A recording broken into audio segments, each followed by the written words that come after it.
I'm Detective Joe Friday. I'm investigating the situation here. I understand that you called this in. Yes. And your name is? Alex Partenski. And Alex, you're in charge of hotel security? Yeah, I took a medical leave from Metro PD a couple of years ago. Okay. So tell me what happened from the beginning with as much detail as you can remember. It was a little after 9 a.m. I was down in my office when I got a call from Helen Cook, one of our housekeepers. She said she went in to clean 220 and found the guest dead on the floor. Okay, so how did she know he was dead? I don't know. That's just what she said. So I got up there as fast as I could, and she was waiting outside the room in the hallway. Okay, so I'm guessing you came from the elevator area? Yes. Did you see anybody else besides Ms. Cook as you came up the hall? No, just the lady in 221. She had her door cracked open and was looking. Okay, go on. I went in, I saw a white male lying on the floor, fair amount of blood from a couple of head wounds. I kind of worked my way around him. I leaned over, called out, "Sir, sir," several times. Got no response. I mean, he looked dead, but you never know. So I checked his carotid for a pulse. I didn't get anything. He didn't seem to be breathing either. I figured I'd try CPR, but as soon as I touched his hand, I knew there was no hope. He was already ice cold and stiff as a board. That's when I backed out and called 911.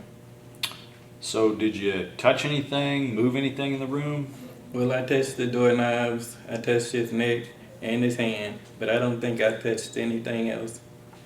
Did you leave anything inside the room?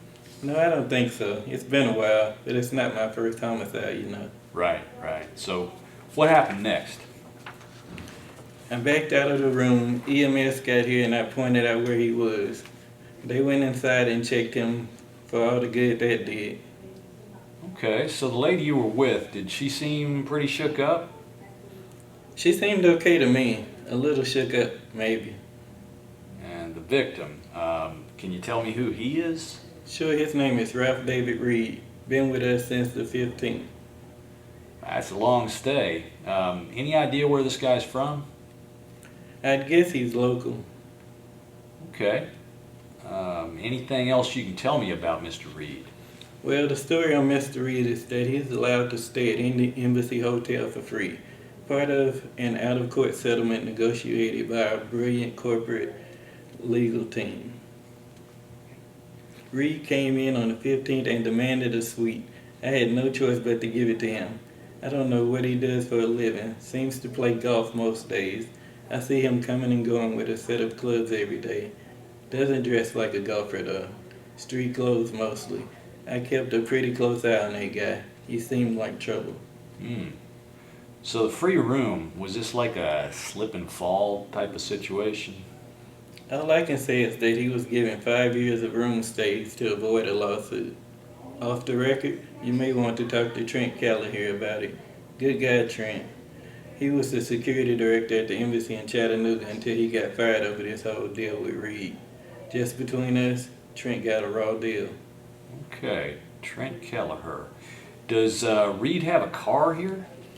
He registered with a white 2005 Pontiac Montana minivan, Wilson County tags, 465 G&B.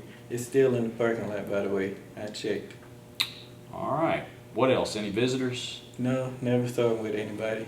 Okay. Any incidents you can think of? Not really. Front desk said they had to make him a key last night at about 6. A new key? Yeah, a key card happens all the time. Guest loses a key card, so we just code a new one. All right. So just one? Well, no, we always give our guests a pair of them in a holder. All right. So he got 2 key cards the first time, and he got another pair of them last night. Correct. Now, are you sure it was him that you gave the key cards to? Oh yeah, it was him. Guest services made him show ID. I can show you a video of him getting it. Besides, everybody on staff knows Reed by now. Okay. How about other security cameras?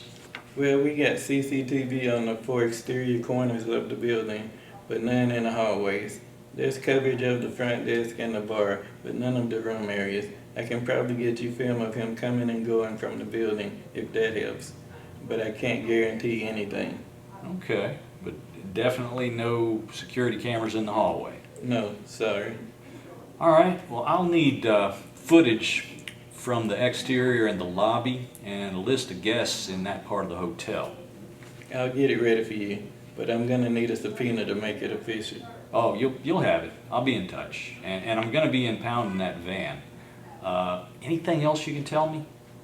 You'll probably want to talk to the lady in 218 and the one in 221. Oh, I'll definitely be talking to them. Anything else I can do to help? I'm at your disposal. Okay, thanks. I'll call if I think of anything.